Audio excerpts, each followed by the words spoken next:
Training session हुआ है उसमें मैंने सारा आपको बता दिया है कि लाइक इसकी ऑनलाइन बिजनेस स्कूल की किस तरह प्रोग्राम है और किस तरह आपने स्टूडेंट के साथ इंटरेक्शन करना है और कैसे इंक्वायरी जनरेट करनी है। वो सारी रिकॉर्डिंग अवेलेबल है 2 बजे के सेशन में। वो यूट्यूब पर भी अब अवेलेबल है, ज़ैर साहब ने अपलोड कर दिया है, तो वो लिंक मैं आपके साथ शेयर कर दूंगा। तो वहाँ पे आपको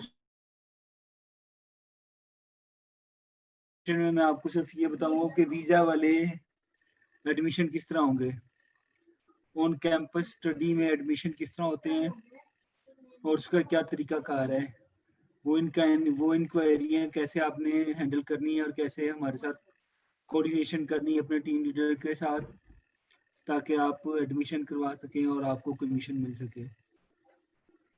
तो शुरू करें उजैर साहब, जी रिकॉर्डिंग शुरू कर दें। रिकॉर्डिंग शुरू कर लें। जी स्टार्ट। अच्छा जी, बिस्मिल्लाहिर्रहमानिर्रहीम।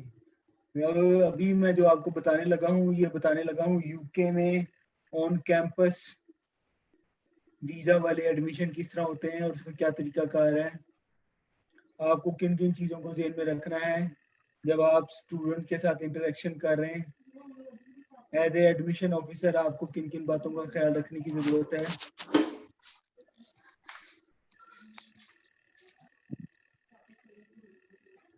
और कैसे आपने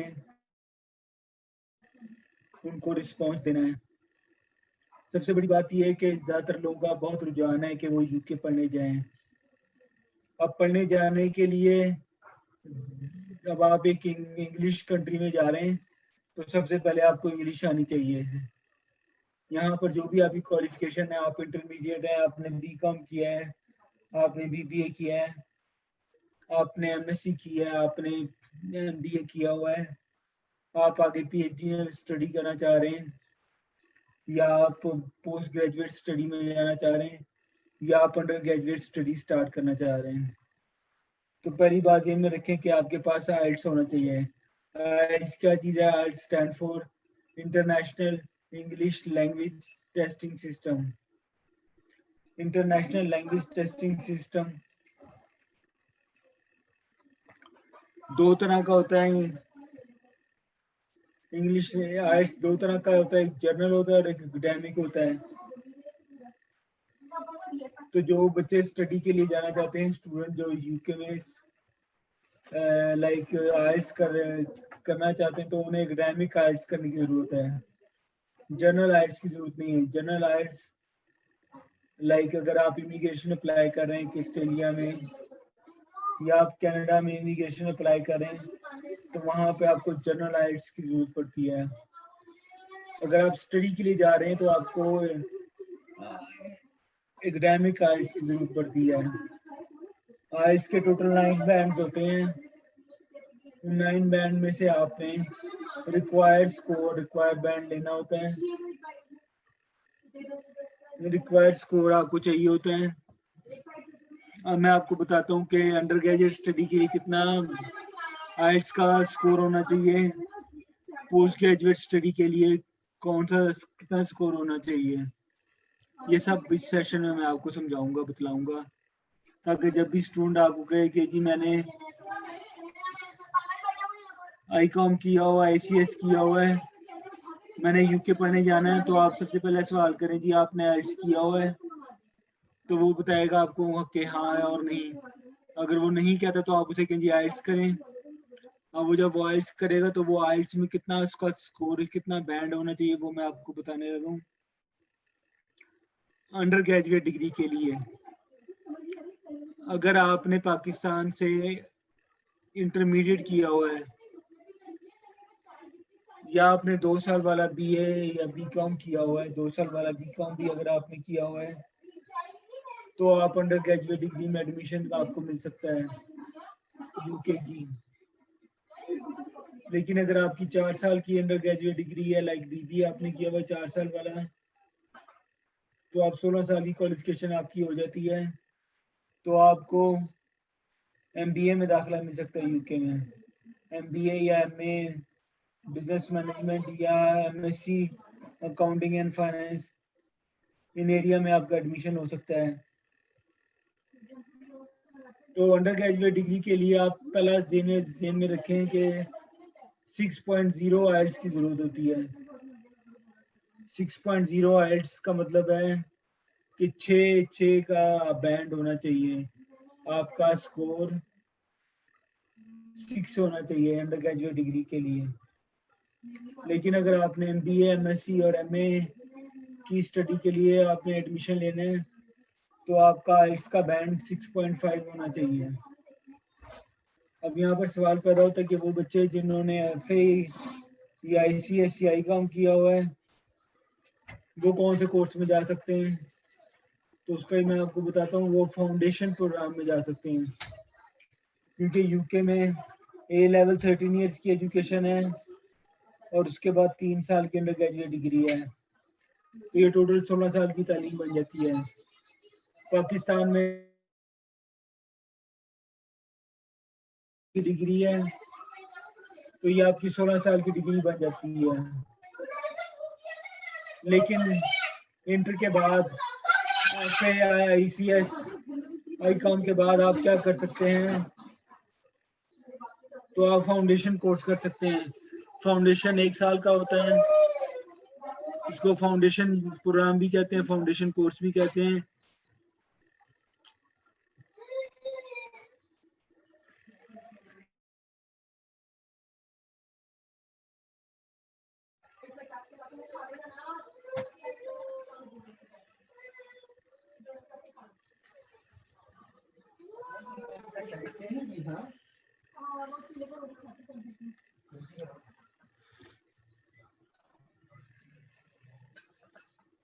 फाउंडेशन कोर्स करने के बाद पाकिस्तान से आपने इंटरमीडिएट किया हुआ है, उसके बाद आप 1 साल का फाउंडेशन कोर्स करते हैं, A लेवल के बराबर हो जाते हैं और उसके बाद आपको अंडर ग्रेजुएट डिग्री में दाखिला मिलता है। तो आप ये छोटी सी बात ध्यान में रखें कि अगर कोई आपको ऐसा स्टूडेंट रब्ता करता है जो कहता है कि मैंने FA किया हुआ है या ICOM किया हुआ है या ICS किया हुआ है और मैं UK पढ़ने जाना चाहता हूँ, तो आप उसे कहेंगे आपने आइल्स किया हुआ है, वो कहता है नहीं, तो आप उसे कहेंगे आप आइल्स करें, आपको 5.5 आइल्स की जरूरत है। में रखें तो उसको 5.5 आइल्स की जरूरत है। लेकिन अगर उसने 2 साल वाला BA किया हुआ है या 2 साल वाला BCom किया हुआ है तो वो अंडर ग्रेजुएट डिग्री में दाखिला ले सकता है। अब अंडर ग्रेजुएट डिग्री का जो आपको आइल्स का बैंड मैंने बताया है वो 6 बैंड की जरूरत होती है, आपको 6 बैंड की जरूरत।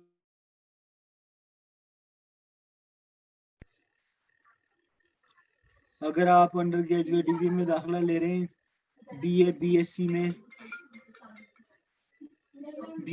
में अगर आप दाखिला ले रहे हैं तो आपको आइल्स की 6.0 आइल्स की जरूरत होती है।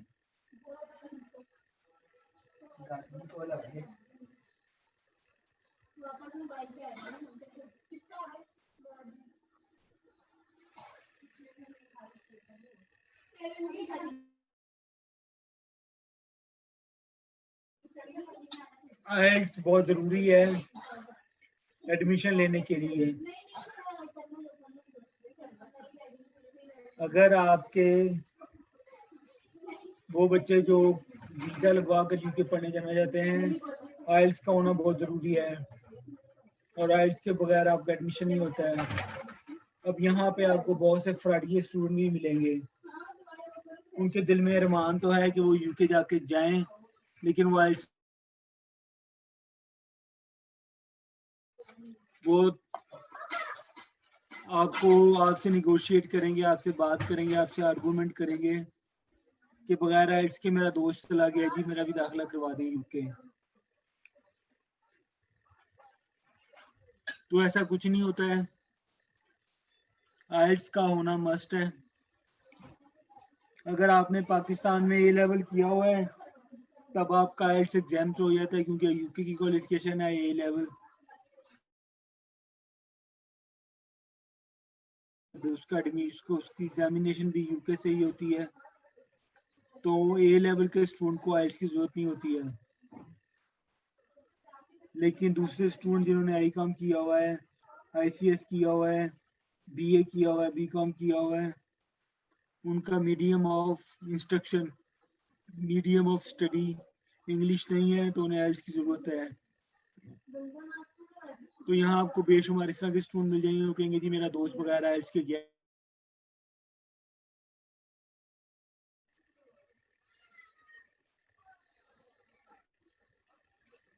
आप ये देखें कि आपको बेशुमार स्टूडेंट मिल जाएंगे जो दिल में मान लिए फिर रहे हैं कि जी मैंने यूके जाना है, गोरों के मुल्क में जाना है, लंदन घूमना है, तो वो लेकिन उन्होंने आइल्स नहीं किया होता है।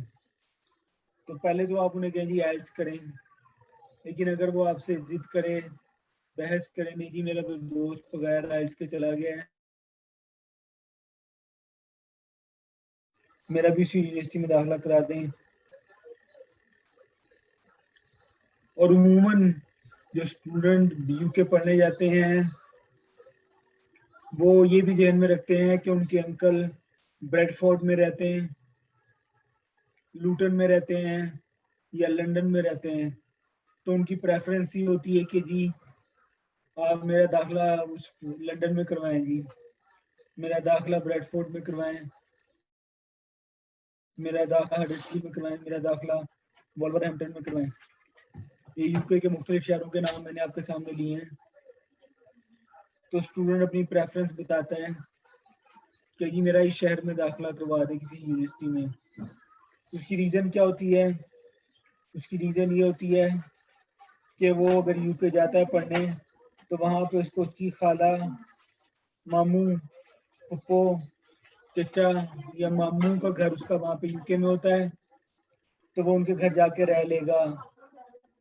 उनके घर जाने का मतलब ये है कि उसके रहने का खर्चा खत्म हो गया, जीरो हो गया है, वो फ्री में वहाँ जाके रहेगा और उसका खाना पीना भी वहाँ पर फ्री में ही हो जाएगा। उसकी क्योंकि रिश्तेदार हैं तो वो जो खिलाए पिलाएंगे भी, जैसे उसके साथ पेश भी आएंगे।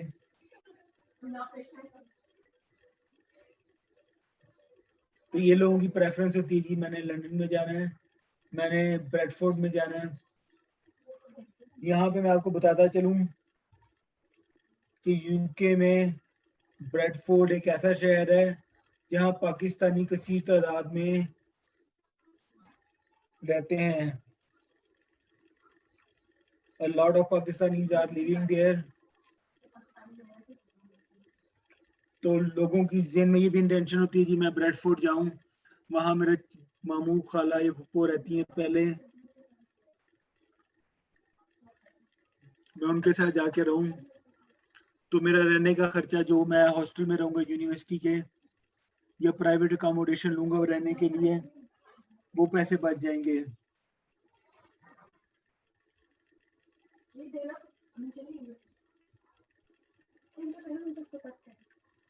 तो ये आप जेन में रखें कि स्टूडेंट से उसकी प्रेफरेंस पूछ लें कि जी आपके जेन में कोई प्रेफरेंस है जहाँ पे आप किसी खास शहर में पढ़ना चाहते हैं, तो वो आपको अपनी प्रेफरेंस बता देगा। उस प्रेफरेंस के मुताबिक यूनिवर्सिटी में आप उसे दाखिला दिलवा दें।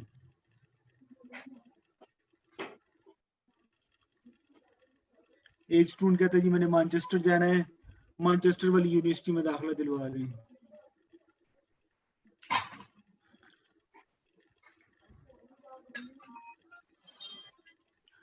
अगर आपकी पाकिस्तान में सेकंड क्लास डिग्री हो, B या C ग्रेड आपने लिए हो, तो आपका एक एवरेज यूनिवर्सिटी में दाखिला हो जाता है।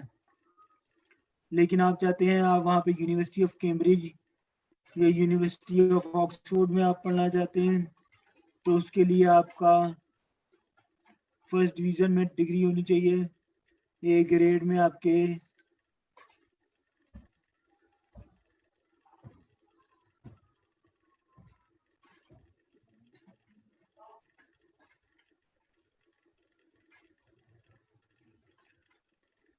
तो ऑक्सफोर्ड और कैम्ब्रिज वैसी यूनिवर्सिटियां हैं, दुनिया की टॉप क्लास यूनिवर्सिटियां हैं कि यूनिवर्सिटी ऑफ कैम्ब्रिज और यूनिवर्सिटी ऑफ ऑक्सफोर्ड।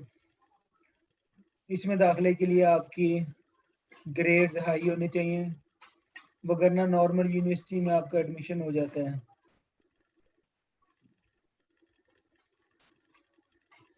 तो अभी तक मैंने आपको जो बात बताई है कि आप जब भी स्टूडेंट के साथ इंटरेक्शन करें, वो कहे जी मैंने फलां ICSE ICOM किया हुआ है या मैंने BA और BCom किया हुआ है 2 साल वाला, तो आप उसे क्या कहेंगे, क्या पूछेंगे आप उससे, जरा बताएंगे मुझे आप। अभी मैंने आपको बताया समझाया कितने IELTS की जरूरत होती है इसमें। जी प्लीज मेरे साथ पार्टिसिपेट करें ताकि मुझे पता चले कि आप लोग सीख रहे हैं और आपको लर्निंग हो चुकी है।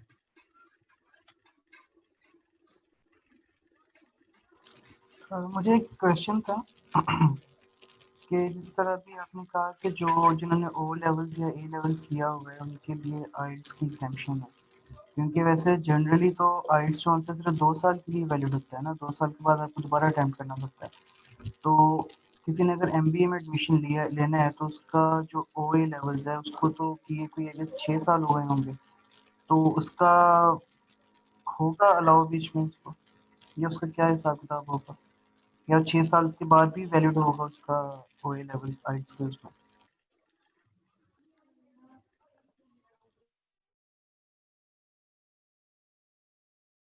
इस तरह के केसेस में हम यूनिवर्सिटी से नेगोशिएट कर लेते हैं कि देखें जी इस लड़के ने A लेवल पहले किया हुआ है, A लेवल करने के बाद उसने BBA किया पाकिस्तान में और अब वो MBA के लिए जाना चाहता है।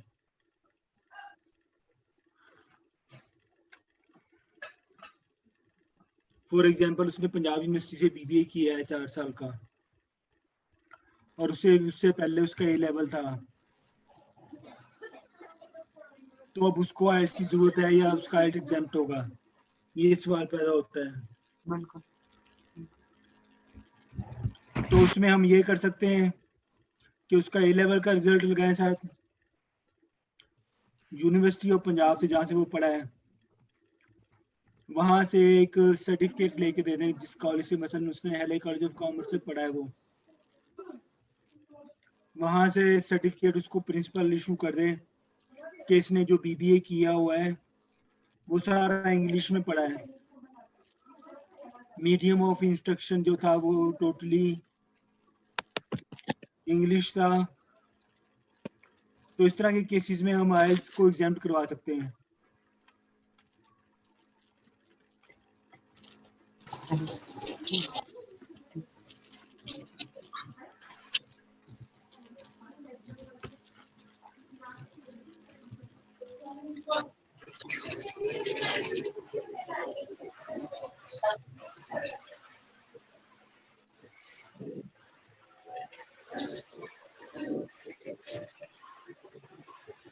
जिस बच्चे को 40 मिनट आ रही है जल्दी से बता दे।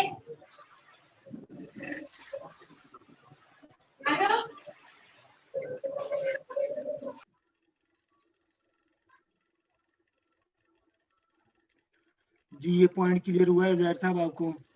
जी जी हो गया। और लेट्स से कि आइल्स जो है वो 2 साल के लिए वैलिड है ना, तो 2 साल के बाद उसको, जो बंदा UK है उसको वहीं पे दोबारा आइल्स अटेम्प्ट करना पड़ेगा। अगर उसने अपना 2 साल की डिग्री के बाद उसने 2 साल का आगे वीज़ा परमिट लिया है, उसने वर्क परमिट 2 साल का, उसको दोबारा से आइल्स करना पड़ेगा 2 साल के बाद, या वो दोबारा नहीं करना पड़ेगा डिग्री के बाद? नहीं जी, वो UK में पढ़ चुका है, यूनिवर्सिटी से डिग्री ले चुका है, तो अब उसको IELTS की जरूरत नहीं है।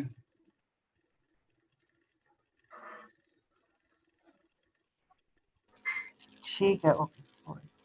और मीटिंग टाइम जो है वो 6 मिनट बाद खत्म हो रहा है, तो सभी दोबारा इसी लिंक से ज्वाइन कर सकते हैं। ठीक है जी, सब लोग दोबारा इसी लिंक से दोबारा मीटिंग ज्वाइन कर लें। अभी तकरीबन 6 मिनट रहते हैं मीटिंग के लिए। जी आपके ज़हन में कोई सवाल है तो पूछें, किसी ने कोई सवाल पूछे तो पूछें।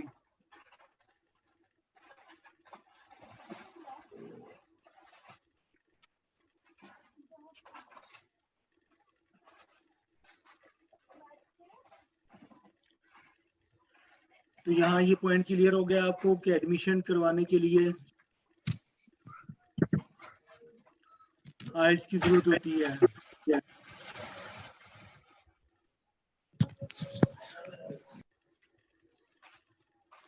अगर आइल्स नहीं किया हुआ है आपने तो आपके एडमिशन के चांसेस बहुत कम हो जाते हैं।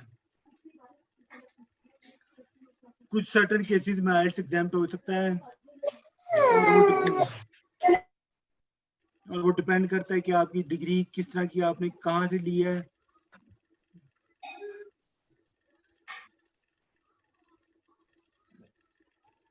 आपका मीडियम ऑफ इंस्ट्रक्शन एजुकेशन का क्या था। तो कुछ यूनिवर्सिटीज आइल्स को एग्जाम कर देती हैं लेकिन हर कोई नहीं करती है।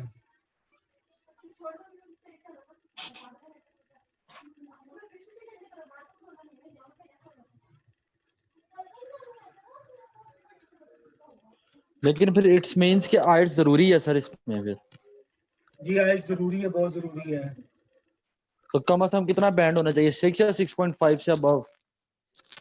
अंडर ग्रेजुएट डिग्री के लिए तलाल साहब आपने बाद में ज्वाइन किया है, मैंने जी भी सर। शुरू में बताया है। अंडर ग्रेजुएट डिग्री के लिए आपका 6 बैंड होना चाहिए और पोस्ट ग्रेजुएट डिग्री के लिए आपका बैंड 6.5 होना चाहिए। Right sir, right sir. Graphic designing में मास्टर्स भी कोई एजुकेस करवा रही हैं हमारे अंडर जोन्स में?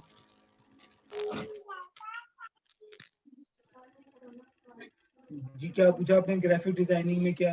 मास्टर्स मतलब एमएफए होता है पहले, जिस तरह बीएफए होता है, बी बीजीडी होता है और एक एमजीडी होता है, मास्टर्स इन ग्राफिक डिजाइनिंग। तो उससे रिलेटेड भी है जी कोई पैनल में? यूनिवर्सिटी आप पूछ रहे हो, उससे रिलेटेड कोई है?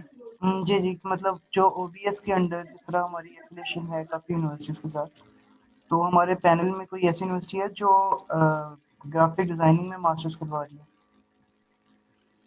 ये करवा एमएफए लेंगे। का नाम होता है, एमएफए उस डिग्री का नाम होता है, मास्टर्स इन फाइन आर्ट्स, उसकी फील्ड है आगे ग्राफिक डिजाइनिंग।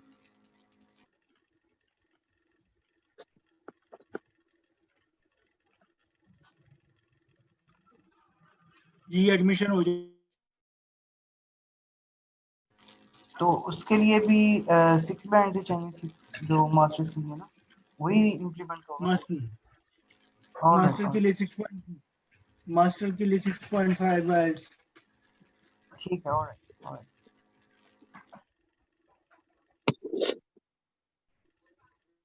आप सीधा सा मसूल याद रखें, पोस्ट ग्रेजुएट डिग्री के लिए 6.5 आइल्स, अंडर ग्रेजुएट डिग्री के लिए 6 आइल्स,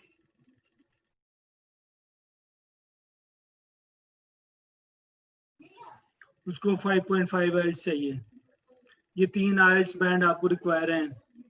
स्टूडेंट कहता है जी मैंने आई इंटरमीडिएट किया हुआ है, आईकॉम आईसीएस एफए किया हुआ है, मैं पढ़ने जाना चाहता हूँ यूके, तो आप उसे कहें जी आइल्स करो, कितना आइल्स चाहिए? 5.5 आइल्स चाहिए। एक स्टूडेंट कहता है जी मैंने बीए किया हुआ है, 2 साल वाला बीकॉम किया हुआ है, मैंने पढ़ने जाना है, तो वो अंडर ग्रेजुएट डिग्री में जाएगा, तो उसके लिए उसको की जरूरत है। अब कोई पोस्ट ग्रेजुएट डिग्री में जाता है, उसको 6.5 आइल्स की जरूरत है। तो ये 3 आइल्स बैंड आप ध्यान में रखें, 5.5, 6 और 6.5। ये 3 आइल्स बैंड है जो जरूरी हैं।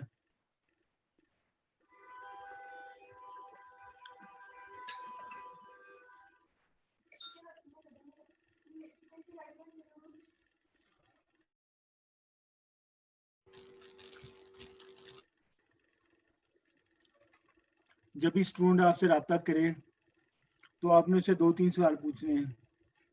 आपने आइल्स किया है या नहीं किया? नहीं किया तो आइल्स की जरूरत पड़ेगी। आप यूके में किसी पार्टिकुलर यूनिवर्सिटी या पार्टिकुलर सिटी में जाना चाहते हैं तो वो आपको बता देगा कि जी मैं फलां शहर या फलां यूनिवर्सिटी में जाना चाहता हूँ, तो वो उससे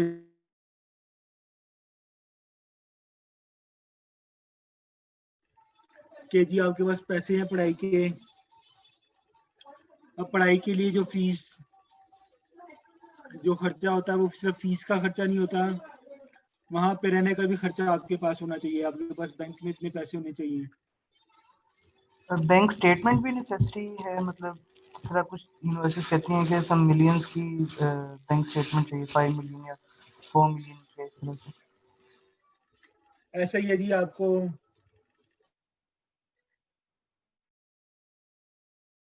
जो आपकी equivalent to 1 year of your study, आपकी 1 साल की फीस के पैसे हों और 1 साल का रहने का खर्चा आपके पास हो, ये दो चीजें आपके पास बैंक स्टेटमेंट में इतने पैसे शो होने चाहिए, तब आपका जाके वीजा लगता है।